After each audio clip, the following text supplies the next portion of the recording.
We're joined tonight by federal NDP MP and joint chair of the Committee on the Declaration of Emergency, Matthew Green. Mr. Green, how crucial is the testimony of Premier Doug Ford and Sylvia Jones? It appears there's a lot of pushback from the progressive Conservatives provincially. Should they testify?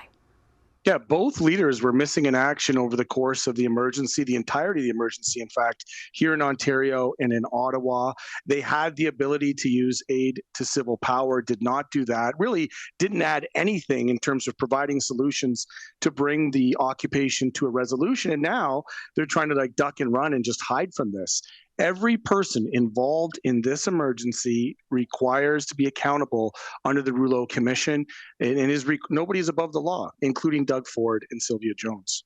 Now, at this point in the testimony, there's a lot of focus on the police response, with some going as far as saying the Emergencies Act was not necessary. If that's the outcome of this inquiry, how will the NDP respond? Will there be continued support for the Liberal government? Well, I think that it's important to note that in the outset of this, I sit on the Joint Commission with the Senate and the House, and Perrin Beatty, who is one of the original drafters of the Emergency Act, acknowledged that when it was written, it could not have contemplated what we were dealing with today. And so while there may be a finding, and I don't want to rush to any conclusions, while there may be a finding that legally there were options, I think anybody watching could see that practically the police had completely imploded. We're hearing it now in testimony, the dysfunction, the hostilities, the internal strife.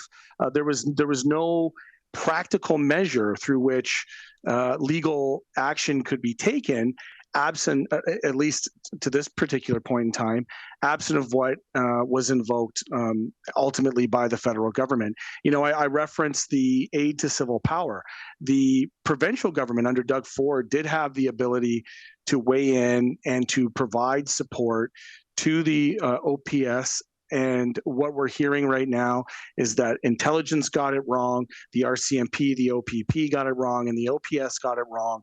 Now, I think that it's our responsibility as members of Parliament to bring forward through our process a set of recommendations that will hopefully remedy this and perhaps modernize the Act in a way that might contemplate future such disruptions.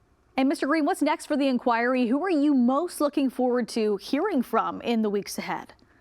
Well, certainly the Prime Minister and Doug Ford. I mean, ultimately, these are the top deciders, both federally and provincially, given what we've seen. Neither of them have been forthcoming, I think. They have a responsibility and a duty to all Canadians to come clean with the facts. What did they know? When did they know it? And what did they do about it? And up until this date, you know, they have been absolutely silent on the issue. I know in our joint committee, the government has actually refused to participate, have refused to give us the appropriate documents and answers, quite frankly, to the preconditions leading up to the invocation.